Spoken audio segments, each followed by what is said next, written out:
Pennsylvania State Representative Malcolm Kenyatta has been elected as vice chair of the Democratic National Committee again.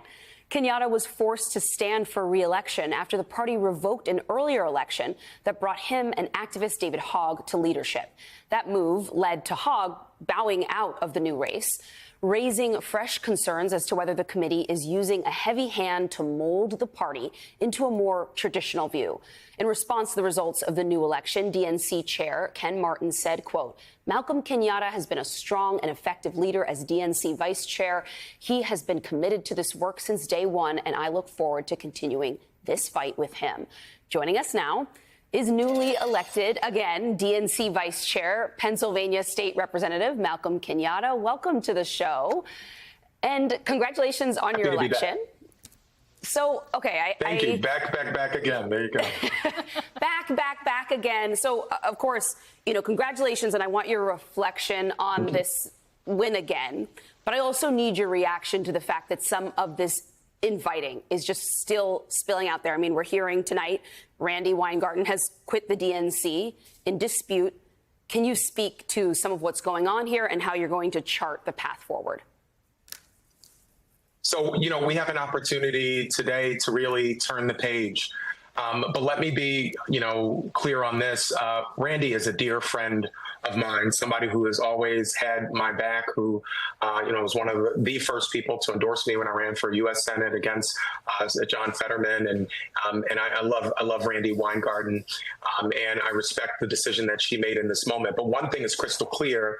I know where she's going to be, and I know where we must be as a party, and that's on the side of working people and working families. We are in a moment right now where there's an existential threat to both.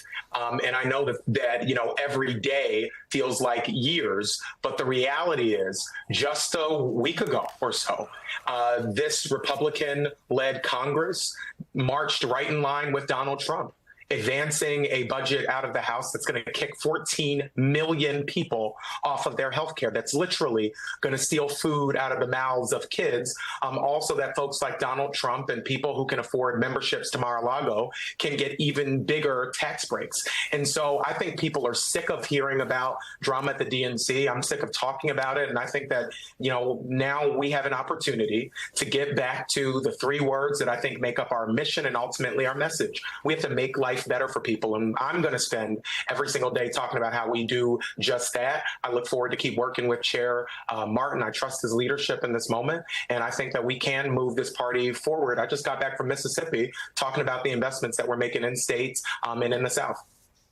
I do want to ask you, though, about that for a moment, if I can. You're saying people want to move beyond the DNC. We were listening to protesters all throughout the country yesterday. Many of them are very critical of the opposition party. That is the DNC.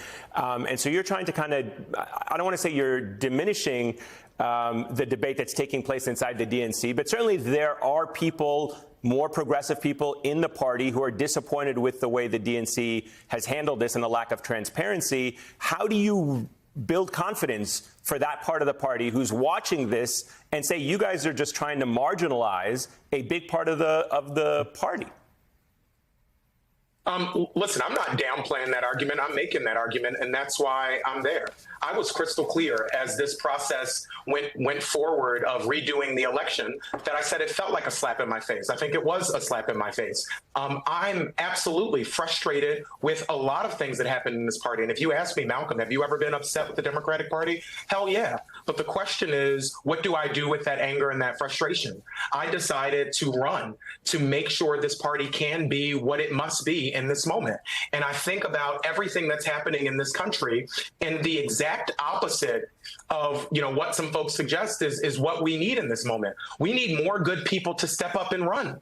A part of why this party is not what it can and must be is because some of the people who are listening to me right now, who are thinking about getting involved in their local party, who are thinking about running for office, might not raise their hands and do it. I hope that they step up and run. This party is never going to be what it must unless people who are angry and frustrated channel that anger and that frustration into making this party work for working people and working families. And so could I have stayed, on Twitter, tweeting about what I wanted the party to do? Sure. Or I could take all the frustration, the anger, the disappointment that I have in this moment and not make it about Malcolm, but make it about how we fix this institution in a moment where we need a strong Democratic Party. We have a president right now that is out of control. And I've said it over and over again. There is a debate where some people say we should roll over and play dead. Some other people like me believe we ought to fight like hell. And people should know that there's somebody in the DNC that wants to fight like hell. And I think all the other officers in this party want to fight like hell as well. And now we have to get about the work of doing it now that these procedural issues are behind us. Donald Trump's agenda is generally quite unpopular. But the Democratic Party appears even more unpopular at this point. According to our most recent polling, only 43% of Americans have a strongly or somewhat favorable view of Democrats at this point. And I think it's partly about frustration with being unable to counter much of what Donald Trump is doing. I mean, even though the Republican Party, for example, is really divided over what to do on this budget bill, they still managed to have gotten something passed in the House. So what is the actual plan here among Democrats when they're out of power to counter Trump, to make the argument that you're making, but in a way that actually regains power or even persuades Republicans to join you and to counter this agenda that we're seeing across the country that, again, is very unpopular? I think the people that we need to persuade are the folks who stayed home in the last election. Millions of Americans that looked at Democrats and Republicans and said nobody's in it for them. And a part of what this moment is going to require is us as Americans to recognize our founders, as flawed as they were, opened our Constitution with 3 words that we ought to remember in this moment. It started with we, the people, not them, the billionaires, not them, the corporations, not them, the politicians, we, the people. And in this moment, we, the people, have to rise up, and we have to use every tool that we have wherever we are. One of the things that I could do is to run for vice chair of this party to try to change it, because I know that it must change. There's somebody who's watching right now who's considering running for school board or running for Congress or running for a mayor of their local town who I hope decides to step up and do it. Because in this moment, the antidote to Donald Trump, his feckless leadership, is we the people rising up the way millions of Americans did just yesterday. But let me also say in this moment that Donald Trump is creating an environment where good people don't want to step up and run for office. My heart is still breaking for the speaker in Minnesota who was assassinated last night, her husband, Mark, who was killed in a senseless act of violence, and obviously the senator and his wife who are recovering, and their daughter and their kids who have to experience the grief and the pain of this type of political violence happening in real time to their family. But we should not mince words about this. This is not a glitch of the radical far right.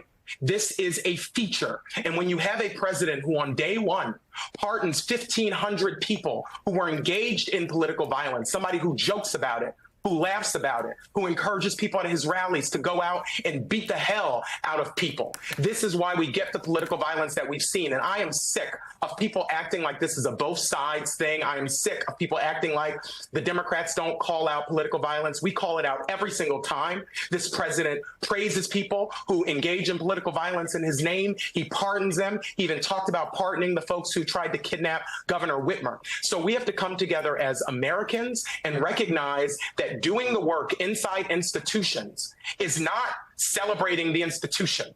I am here to build a new Democratic Party, and that's not going to be built by me spending every day on TV saying we suck. It's going to be built by me coming on TV and going to communities, telling people what we must be. And what we must be is summed up in 3 words: make life better. How we're going to make life better for seniors who want to retire with dignity, for folks who want a dignified wage and who want to join a union, and for the ability for folks to have health care and afford the prescription when they leave. I have to talk about who we are, not just keep talking about what we have been. I am here because there are big problems to solve, and I'm not going to keep talking about the problems. I'm going to go out and try to solve them. That's why I was just in the South. Can I ask you quickly about what you mentioned, Please. though, the people who stayed home? Because I covered for NBC and MSNBC. I was in the state of North Carolina for months leading up to the election. And that was really the first tell for me that Donald Trump was going to win again, was that I kept talking to black voters who said they'd put their faith in the Democratic Party for decades in North Carolina. And they then never saw some of those people come back around again. They felt like their schools, their infrastructure, their lives were falling apart. And they were heartbroken and betrayed. So how do you rebuild those relationships? What is the ground game now? It's to first and foremost remind people why I'm doing this work. I get paid $0 to be vice chair of the DNC. I'm a volunteer while also having the best job in the world representing my neighbors here in the 181st District in Pennsylvania. I grew up in a working poor family in North Philly.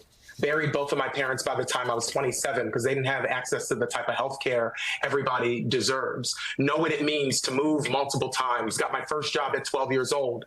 I'm in this work because I know that families like mine deserve a Democratic Party that's ready to meet this moment, and I'm going to do everything I can to make sure we do. All right, State Representative Malcolm Kenyatta, it's great to have you back on the show. Thank you so much for making time for us and greatly appreciate it. Congratulations on the new show. Take care. Thank you, and congratulations to you on getting reelected.